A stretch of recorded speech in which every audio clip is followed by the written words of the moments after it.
We're going to start with our first student, Serena Robnet, who is a music major and who works closely with Dr. Clevin, who unfortunately was unable to join us, but her presentation will focus on the effects of the time of day when scheduling music classes for high school students. So let's welcome Serena Robnet.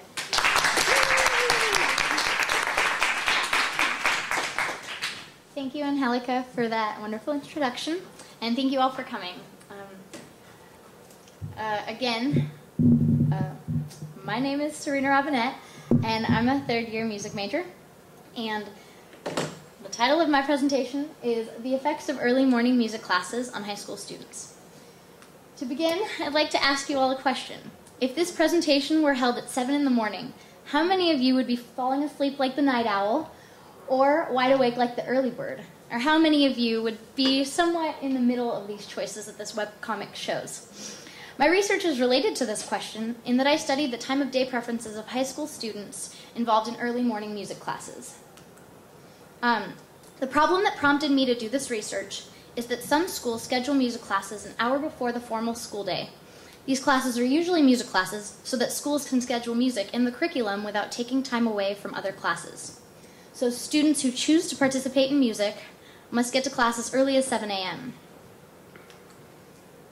The significance of this study is apparent. Research has shown that music allows students to develop intellectually, socially, and personally. Because music is so beneficial, students should be able to participate in it at a time that is best for them. This brings me to my research question. I asked two questions. Is early morning music class detrimental or beneficial to high school students? And is there a time of day in the formal school day that is more suitable to schedule classes? My participants consisted of 24 students from 2 high schools in the Santa Cruz County School District. And their classes started from 7 a.m. and went all the way until 8 a.m. It should be noted that the classes were a jazz band and a jazz choir, but I will discuss that later in my presentation. I gave the students a survey that consisted of revised questions from the Horn and Osberg Morning-Evening Questionnaire and the Brown University Sleep Research Lab's Sleep Habit Survey, and it consisted of 15 questions with such as, what time do you usually go to bed on school days? And I will discuss other questions in my presentation. For the results, I focused on 3 main questions from the survey. The first one was, one hears about morning and evening type people. Which of these do you consider yourself to be? From the results, you can see that 66% of students had more of a definite evening or more evening than morning preference. Research shows that students with evening preferences tend to acquire sleep debt and skip breakfast. Usually it is because they are late to school and ultimately underachieve. This may be the case with those 66% of students, and it may be because of their 7 a.m. music class. The second question I analyzed was, if you had no commitments the next day and were free to plan your own day, what time would you get up? The results for this question are interesting when coupled with the answers for a question that I asked and mentioned earlier, what time do you usually go or wake up on school days? The latest time that some students woke up on school days was 7 a.m. If you think that's early, one student woke up as early as 5:30 in the morning. But on average, students woke up at 6 a.m. Now, when we look at the graph, we see that students wake up significantly earlier than they would like to. In fact, only 2 students preferred to wake up at the time that they normally do for school, and the remaining students woke up at least an hour or more than they would like.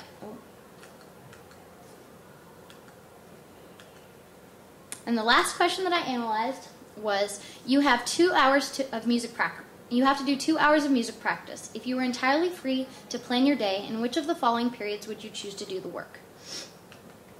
The time periods are shown on the x-axis, and it looks as though many students prefer 8 a.m. to 10 a.m. However, that's only 9 students, which is around the same number of students that had a definite morning or more morning than evening preference. I would also like to note that although 8 a.m. to 10 a.m. is still early, it is an hour later than when their classes are held. The other 14 students prefer to play music after 11, which is 4 hours later than their usual 7 a.m. class.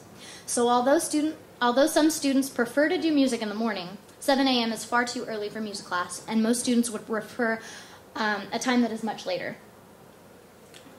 To sum up my results in a brief conclusion, the majority of students have somewhat of an evening preference, and they prefer to do music in the morning, but not as early as 7 a.m. So these results show that music classes should be scheduled later in the day to accommodate for the majority of students with evening preferences, so that they do not acquire sleep debt, skip breakfast, and do poorly in school. What I found when analyzing my data was that my surveys should have included more questions related to music practice, music motivation, and attitudes towards music. I also noticed that both the classes that I surveyed were jazz groups. So future studies should take samples from other music classes, such as wind ensemble, orchestra, and choir. If music class were held at a day that is best suited for students, they may find that music classes are more than just an optional elective. Music educators would be able to accomplish more during class time if their students are motivated and focused, and hopefully this study, as well as future studies, will help school administrators to know when to schedule music classes. That concludes my presentation. I would like to thank you all for coming, as well as my mentor Rob Clevin, my FMP instructors Angelica Lopez and Robin King, the EOP staff as well as their student staff, my FMP cohorts, and the teachers that allowed me to do this to survey their students and the UCSC Music Department.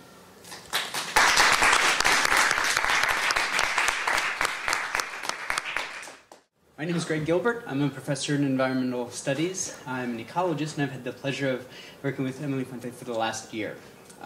First, I got to work with her for 2 quarters when she was doing a senior internship with me, she did with another student, developing a garden education program at Calabasas Elementary School in Watsonville, which is a really wonderful hands-on opportunity for a lot of elementary school kids. To do some really exciting work in nutrition and hands-on science in a setting that really needed it. I was really excited about working with her then because I also wear a different hat as the director of a group called Squibbles, which puts natural science graduate students from UCSC at Watsonville High School doing much the same thing.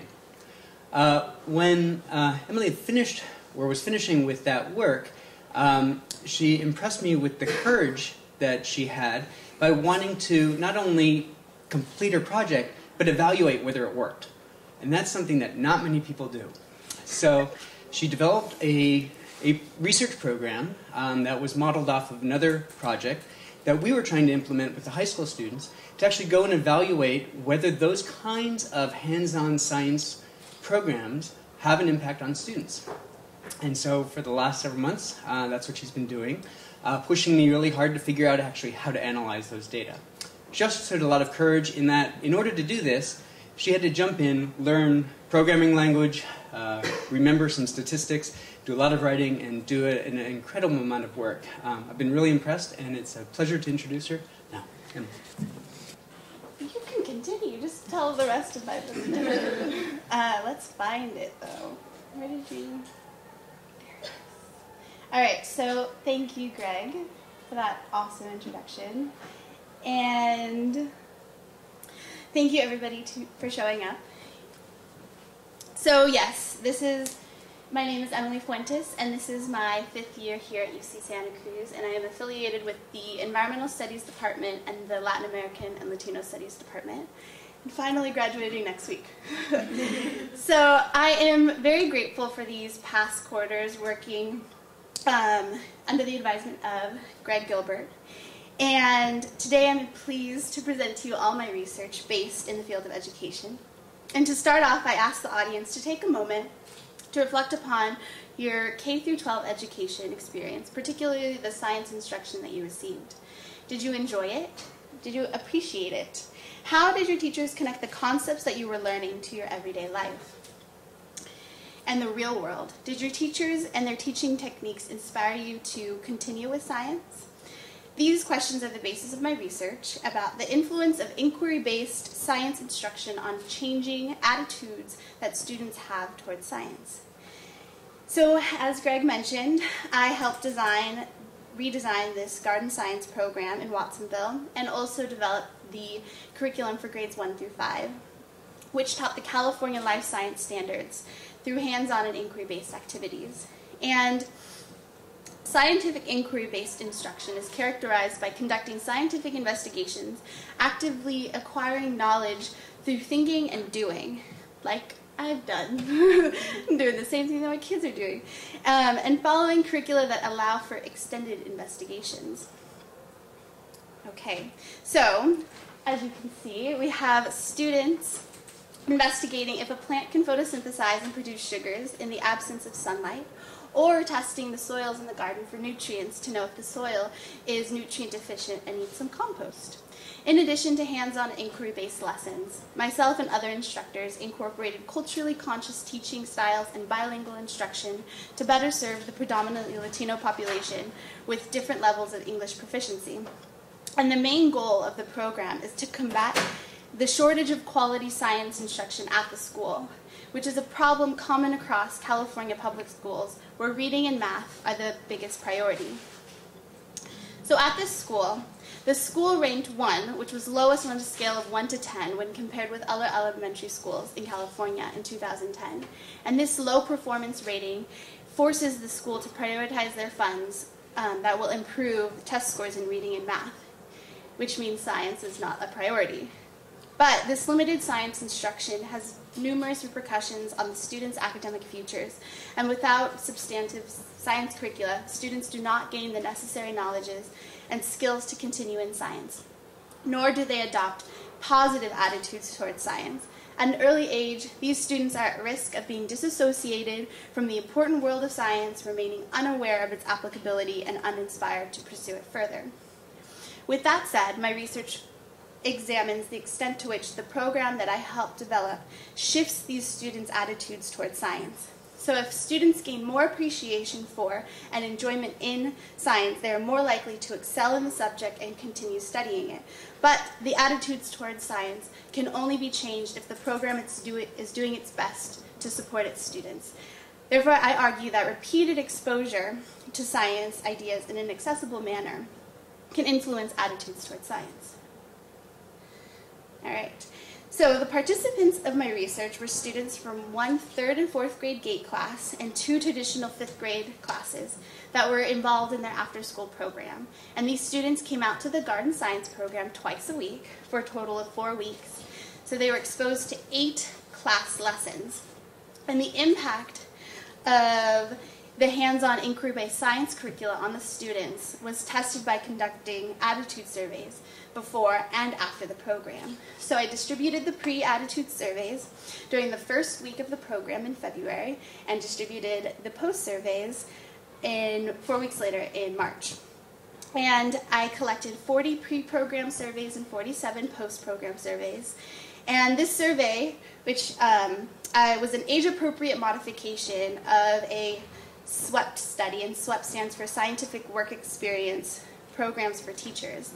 And the questions on the survey included asking students about their past experiences with science, both in and out of school, attitudes about science, level of parental involvement in school, and also asks them to evaluate their science teachers, so myself and the other instructors.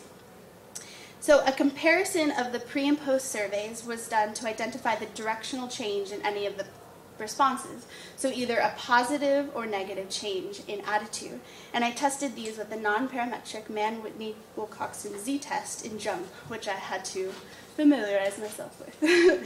I hypothesized more enjoyment in science, more agreement in its utility and everyday life.